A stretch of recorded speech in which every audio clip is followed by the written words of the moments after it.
Selamat pagi anak-anak. Untuk materi kimia, hari ini kita memasuki materi baru yaitu mengenai korosi. Nah, korosi ini kalian sering dengar atau biasanya kalian menyebutnya dengan perkaratan. Oke, hari ini kita akan bahas tuntas mengenai korosi. Ada 4 poin yang akan Ibu bahas untuk pertemuan kali ini. Poin pertama mengenai pengertian korosi, yang kedua faktor-faktor yang mempengaruhi korosi, yang ketiga dampak korosi, dan yang keempat usaha mencegah korosi. Baik, untuk poin pertama Ibu akan membahas mengenai pengertian korosi. Oke, korosi itu apa sih? Korosi adalah kerusakan logam akibat reaksi redoks antara suatu logam dengan berbagai zat di lingkungannya yang menghasilkan senyawa-senyawa yang tidak dikehendaki. Oke, reaksi redoks itu apa sih anak-anak? Reaksi redoks itu adalah singkatan dari reduksi dan oksidasi. Jadi reaksi redoks ini adalah reaksi kimia. Kemarin kita sudah bahas banyak sekali ya mengenai reaksi-reaksi kimia, salah satunya ini reaksi redoks. Nah, reaksi redoks itu ada dua, ada reaksi reduksi dan reaksi oksidasi. Reaksi reduksi itu apa? Jadi reaksi reduksi itu adalah penambahan elektron dari sebuah molekul atau atom atau juga ion. Nah, pada kasus korosi ini yang berfungsi sebagai reduksi itu si oksigen atau air. Bahwa kalian ketahui kalau misalkan besi kita diamkan lama-lama itu bisa jadi berkarat. Kenapa? Salah satunya itu adalah faktor oksigen walaupun dia tidak terkena air. Atau kalian punya pagar ya di rumah yang berbentuk besi, itu juga bisa berkarat karena apa? Karena air. Oke, yang kedua ada reaksi oksidasi. Reaksi oksidasi adalah reaksi terbalikan dari reduksi. Kalau tadi reduksi itu adalah penambahan elektron, nah kalau oksidasi adalah pelepasan elektron. Nah, pelepasan elektron oleh siapa? Oleh molekul atau atom atau ion. Nah, di sini yang bertugas sebagai oksidasi itu siapa? Si logam. Nah, logam ini ada apa saja sih? Logam itu banyak ya, ada besi, kemudian ada baja. Ada banyak sekali ya jenis-jenis logam. Nah, kemudian korosi juga dapat diartikan sebagai serangan yang merusak logam karena logam bereaksi secara elektrokimia dengan lingkungannya. Nah, sekarang ada kalimat baru nih, elektrokimia. Oke, elektrokimia itu berarti di sini ada kimia dan di sini ada elektro. Kalau kimia itu tadi sudah kita bahas yaitu reaksi redoks. Bagaimana dengan si elektronya ini? Nah, elektro ini berkaitan dengan anode dan katode. Oke, anode itu apa sih? Anode itu kalau misalkan di suatu komponen elektronika, biasanya anode itu adalah kutub negatifnya dan katode itu adalah kutub positifnya. Nah, di sini Ibu akan memberi gambaran proses terjadinya korosi. Oke, di sini ada logam, yaitu Ibu ambil contohnya paku. Nah, paku ini tadi sudah Ibu bilang bahwa paku ini berfungsi sebagai si anode. Nah, tapi anodenya bagian mana? Jadi, nah di sini anggap ini adalah air ya. Ketika paku ini terkena air, nah bagian paku yang terkena air ini biasanya dia itu disebut sebagai daerah anode. Nah, daerah anode ini tadi kita bahas bahwa daerah anode ini dia akan mengalami reaksi oksidasi, yaitu pelepasan elektron. Jadi di bagian sini nih, paku-paku yang terkena air, nah daerah paku yang mengenai air dia akan melepas elektron. Melepas elektronnya kemana? Melepas elektron ke area di sini nih, di area sekitar pinggiran air. Nah, jadi bagian yang kehilangan elektron dia akan mengalami perkaratan atau dia akan mengalami daerah cekungan yang lama-lama akan menjadi karat. Nah, bagian sini, di daerah sini nih, deket-deket si permukaan air, dia kan tadinya katode, terus ditambah lagi dengan si elektron, ya kan? Nah, makanya dia di sini tidak terjadi perkaratan nih. Tapi yang hanya berkarat yaitu permukaan yang terkena air ini. Oke, itu proses untuk elektrokimia pada paku ketika terkena air. Nah, ini contohnya gambarnya nih. Coba kalau kalian perhatikan, ini adalah paku tapi ada beberapa bagian yang masih bagus ya. Jadi di sini dia terkena korosinya, di sini terkena korosinya. Nah, kemungkinan besar kenapa? Karena misalkan paku ini ditaruh sembarangan dan terkena air ya. Nah, bagian permukaan ini yang terkena korosi ini adalah bagian yang tertetes oleh air ya. Jadi ini ada besinya, pakunya, jadi ada beberapa bagian yang tidak terkena korosi. Oke, selanjutnya Ibu akan membahas mengenai faktor-faktor yang mempengaruhi korosi.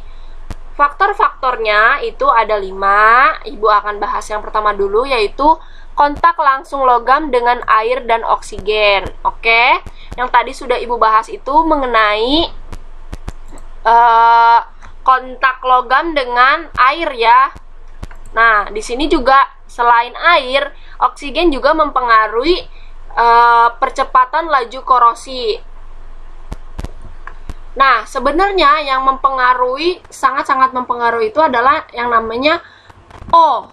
Unsur O itu adalah oksida. Jadi di sini kalau kalian perhatiin, di air itu ada O, di oksigen juga ada unsur O. Nah, makanya si korosi ini atau kita sebutnya karat ini, dia adalah senyawa yang dinamakan oksida. Oke. Nah, di sini Ibu akan bahas, jadi udara yang banyak mengandung uap air, jadi udara yang lembab akan mempercepat berlangsungnya proses korosi. Dan juga udara yang banyak mengandung gas oksigen, dia juga dapat mempercepat laju reaksi. Nah, di sini ada tanda panah. Jadi di sini mengisyaratkan bahwa jika jumlah oksigen dan air yang mengalami kontak pada permukaan logam itu semakin banyak, maka semakin cepat juga laju korosinya. Jadi ingat ya, semakin banyak air yang terkena logam atau semakin banyak oksigen yang terkena logam, maka semakin cepat berlangsungnya korosi pada permukaan logam tersebut. Jadi tanda panahnya masing-masing ke atas nih. Jadi artinya semakin banyak, semakin cepat. Kemudian ada faktor yang kedua, yaitu larutan garam elektrolit. Nah, larutan garam elektrolit ini yang akan kita bahas ada 2, ada asam dan garam ya. Nah, asam ini contohnya itu adalah, di sini kan larutan kan, larutan itu artinya cair kan. Nah, contohnya dari asam itu adalah air hujan. Jadi sebenarnya tanpa kalian ketahui, setiap kali hujan itu adalah mengandung asam. Kemudian garamnya itu, larutan garam berasal dari mana? Dari air laut. Jadi anak-anak, air hujan juga air laut, dia dapat mempercepat laju korosi. Kenapa bisa mempercepat laju korosi? Jadi proses ini disebabkan oleh kenaikan konduktivitas larutan elektrolit.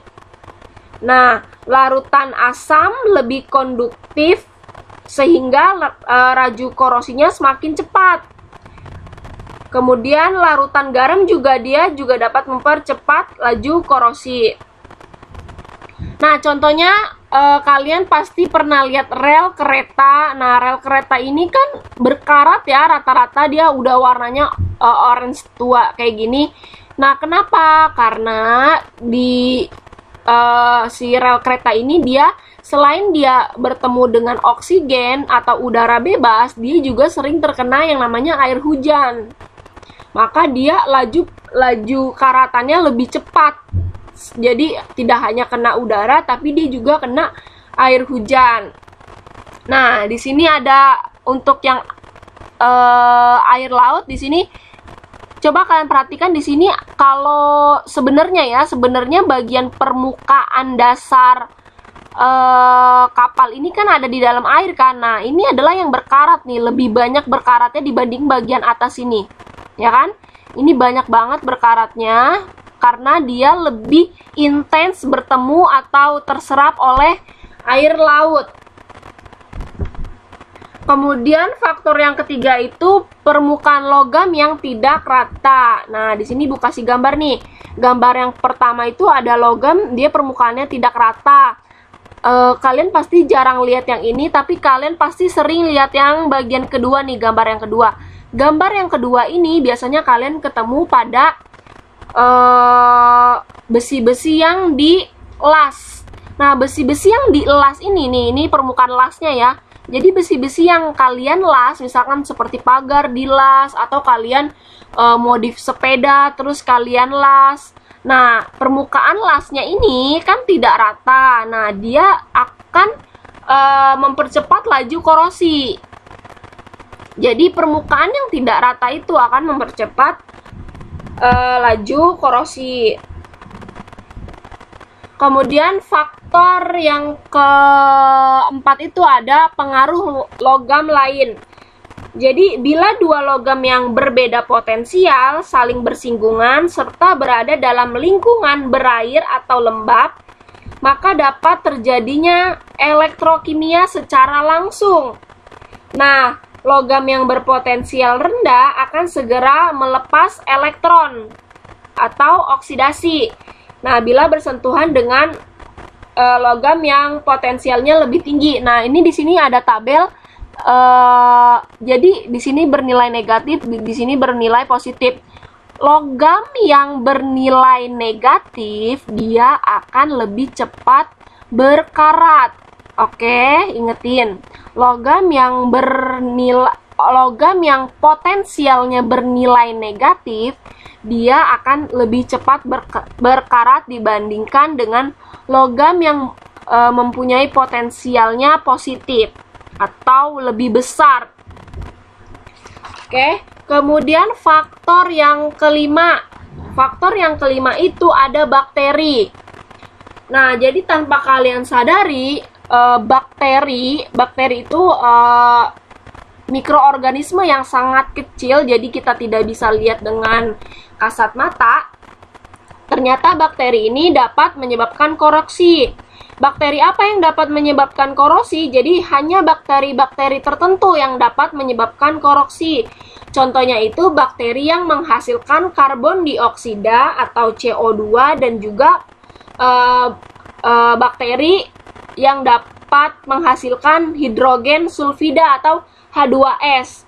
Jadi contohnya itu di sini Ibu ambil adalah bakteri Thiobacillus ferocida. Jadi bakteri ini dia akan mempercepat korosi pada permukaan logam. Ini bakterinya ya. Jadi kelihatan kalau bakteri itu biasanya perkaratan itu warnanya orange karena dia ada bakteri, dia ada orange-nya iya, ada permukaan warna hijaunya juga iya. Seperti itu. Nah, biasanya di sini Bu tekankan biasanya besi yang terkena korosi oleh bakteri ini biasanya besi yang anaerob. Artinya apa anaerob? Anaerob itu artinya tidak ada oksigen. Jadi, misalkan kalian sudah punya besi nih, supaya besinya tidak berkarat, kalian simpen di ruang tertutup. Nah, biasanya ruang tertutup itu kan tidak akan ada oksigen yang masuk kan. Nah, tapi pas setelah kalian lama-lama lihat besi itu, ternyata besinya itu berkarat. Nah, berkaratnya dari mana? Nah, ini dari bakteri, karena bakterinya itu adalah bakteri anaerob, yaitu bakteri yang tetap hidup walaupun tidak ada oksigen. Oke, nah selanjutnya itu kita bahas mengenai dampak korosi. Nah, dampak korosi ini ada dua. Yang pertama itu ada kerugian langsung. Nah, kerugian langsung ini adalah kerugian yang dapat kita rasakan langsung, ya, tidak lama atau tidak menunggu waktu lama. Jadi ketika hujan gitu misalkan, atau ketika dia tertetes air tidak lama, maka langsung terjadi korosi. Nah, contohnya apa? Kerusakan pada peralatan, permesinan, dan bangunan. Di sini kurang N ya, maaf.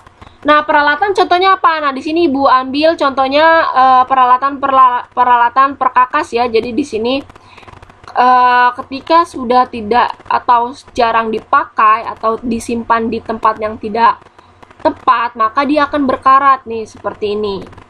Kemudian di sini ada contoh yang kedua, itu tentang peralatan juga. Di sini ada pisau. Nah, pisau walaupun sering kita pakai, ketika simpannya tidak baik atau ketika sudah dipakai terkena air tidak langsung dibersihkan atau dilap, maka biasanya akan terjadi korosi. Nah, ini gambar yang ini adalah korosi yang terjadi pada permesinan. Kalian pasti sering lihat mesin-mesin yang terjadi korosi ini. Nah, ini sangat bahaya ya dalam proses produksi. Kemudian untuk bangunan Ibu contohkan, karena di Indonesia itu bangunan tidak jarang sekali ya yang menggunakan full besi, banyaknya menggunakan batu bata. Nah, di sini Ibu ambilnya pagar rumah. Nah, pagar rumah biasanya yang besi itu dia sering banget terjadi perkaratan atau korosi. Ya kan? Nah, ini kerugian ini adalah kerugian langsung. Kenapa kerugian langsung? Karena waktunya tidak lama.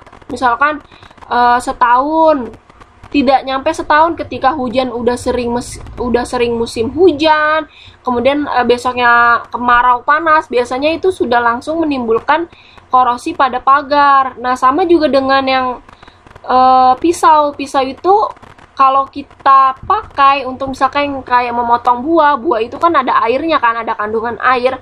Tapi lalu setelah pemakaian kita tidak bersihkan atau tidak kita elap, nah dia akan terjadi korosi. Nah, kemudian yang kedua itu ada kerugian tidak langsung. Contohnya itu adalah terhentinya aktivitas produksi. Kenapa bisa terhenti aktivitas produksi? Contohnya Ibu ambil, ada PTA. PTA itu dia misalkan memakai permesinan yang menggunakan besi atau logam. Nah, tapi perawatan terhadap permesinan tersebut tidak bagus, maka mesin itu akan rusak. Kalau mesinnya rusak, maka akan terjadi terhentinya aktivitas produksi. Dengan terhentinya aktivitas produksi, supaya produksinya jalan lagi, maka haruslah mengganti dengan mesin yang baru. Nah, yang kedua ada kecelakaan yang menimbulkan korban jiwa. Nah, di sini Ibu contohkan adalah misalkan runtuhnya jembatan. Nah, kalian di sini bisa lihat ya, ini jembatan. Jembatannya karena dia berkarat, dia lama-lama dia akan berlubang, ya kan? Atau keropos bahasanya ya. Besi yang lama-lama korosi, dia akan keropos. Nah, bagaimana yang terjadi nih? Coba kalian lihat, sudah banyak sekali ya yang keropos besinya. Coba kalian bayangkan kalian masih melewati jembatan atas ini, ya kan? Nih, ini jembatan yang ini bawahnya, terus ini atasnya. Nah, bagaimana kereta yang masih lewat? Sedangkan kereta itu bermassa berat ya. Dengan kondisi seperti ini akan berbahaya, akan memakan korban jiwa, ya kan? Korosi ini dampaknya tidak langsung. Kenapa? Biasanya dia lama.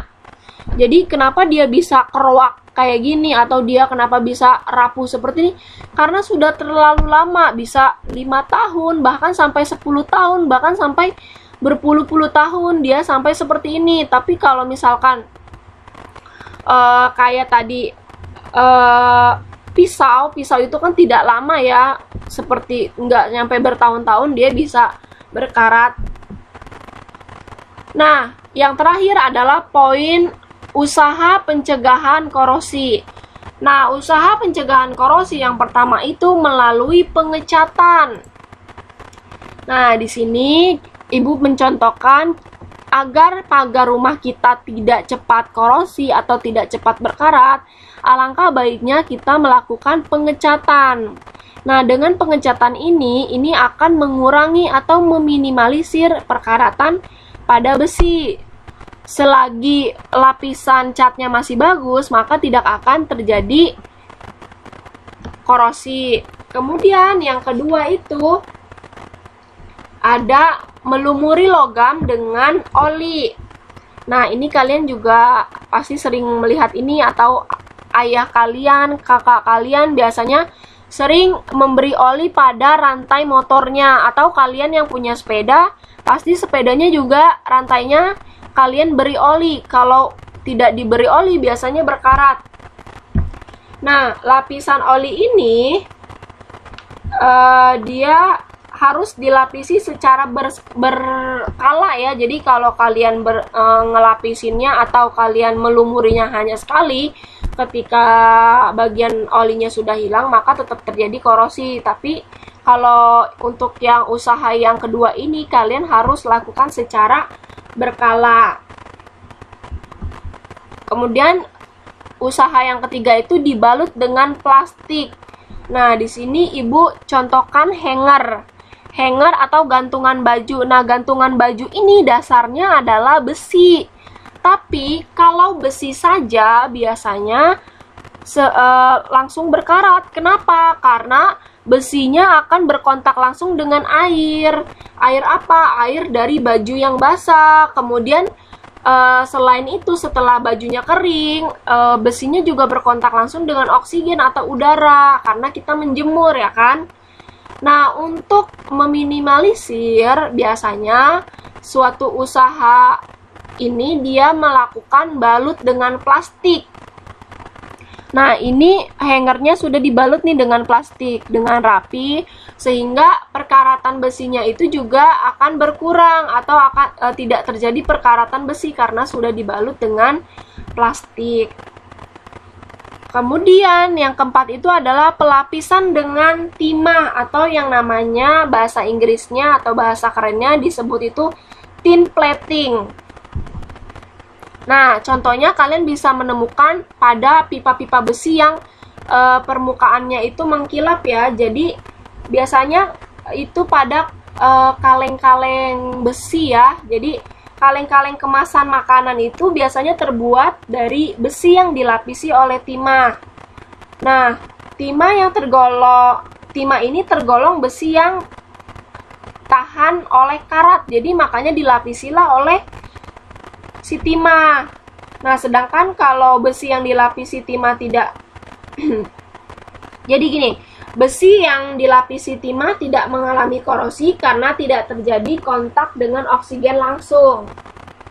Nah, tetapi kalau lapisannya si timah ini sudah menipis, maka tetap terjadi korosi. Kalian pasti sering memperhatikan kemasan susu kaleng, ya kan? Nah, kalau misalkan pertama-pertama sih dia tidak berkarat, ya kan? Dia tidak berkarat. Kenapa? Karena lapisan timahnya masih kuat. Tapi ketika lapisan timahnya sudah tergores, maka itu akan mempercepat laju besi. Maka tetap akan terjadi korosi ketika timahnya lapisannya sudah menipis atau sudah tergores. Kemudian yang kelima, pelapisan dengan zinc atau namanya galvanisasi. Nah, pipa besi atau tiang telepon atau badan mobil. Di sini Ibu mencontohkan badan mobil. Nah, dia biasanya dilapisi oleh yang namanya zinc. Nah, ini badan-badan mobil ini kalau kalian ketahui atau kalian pegang itu dari besi, tapi kok nggak berkarat ya? Nah, kenapa nggak berkarat? Karena dia dilapisi oleh zinc. Setelah dilapisi oleh zinc, dia juga dilapisi oleh cat. Jadi, kemungkinan besar dia tidak akan berkarat. Nah, tapi untuk yang zinc ini, dia berbeda dengan timah. Kalau timah tadi, ketika lapisannya sudah menipis atau ketika lapisannya sudah tergores, akan tetap terjadi korosi. Tapi berbeda nih dengan zinc. Nah, kalau zinc ini dapat melindungi besi dari korosi sekalipun lapisannya tidak utuh atau sudah mulai menipis. Oke, jadi berbeda ya, ingetin. Kenapa bisa terjadi perbedaan seperti itu? Nah, karena potensial yang direduksi oleh besi lebih positif daripada zinc.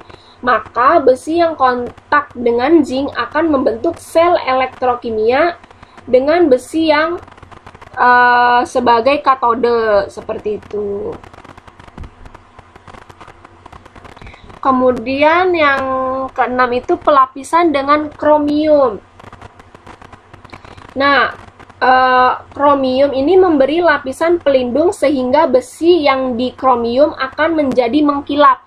Nah, mengkilap itu kalian bisa melihat pada bagian pelek-pelek mobil ya, apalagi mobil-mobil yang dimodifikasi. Nah, ini biasanya dilapisi oleh kromium. Nah, biasanya juga bumper-bumper juga dilapisi oleh kromium. Nah, pelapisan kromium ini atau bahasa Inggrisnya itu chromium plating dilakukan dengan proses elektrolisis.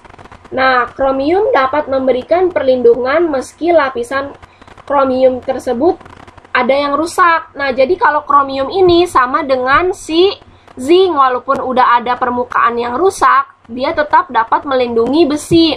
Beda dengan timah. Kalau timah udah ada permukaannya rusak atau tergores, maka besinya akan tetap korosi. Oke, kemudian usaha yang terakhir atau usaha yang ketujuh itu adalah pengorbanan anode. Nah, pengorbanan anode ini dia menggunakan besi magnesium. Biasanya itu terjadi pada penanaman logam yang ada di dalam tanah. Di sini Ibu menjelaskan prinsip kerjanya ya. Jadi, prinsip kerja metode pengorbanan anode ini adalah menggunakan logam lain yang lebih reaktif atau yang lebih mudah berkarat, sehingga logam tersebut menjadi penyuplai elektron atau bertindak sebagai anode dalam sel elektrokimia korosi. Jadi kayak modelnya ditumbalkan. Jadi ketika ada besi nih, besinya kita tambahkan dengan besi yang bermuatan anode. Biasanya itu dia pakai logam magnesium. Jadi yang akan berkarat itu biasanya logam magnesium karena dia si besinya menyuplai elektronnya ke si logam magnesium. Jadi di sini jika logam magnesium dikontakkan dengan besi, maka magnesium akan berkarat. Tetapi besi tidak. Besi terlindung dari korosi karena bertindak sebagai katode. Sedangkan logam pelindungnya yaitu si logam magnesium, dia sebagai anode, itu dia dikorbankan, maka dia akan terjadilah korosi. Oke, cukup sekian untuk materi korosi. Ibu ucapkan terima kasih. Silakan materi ini kalian catat di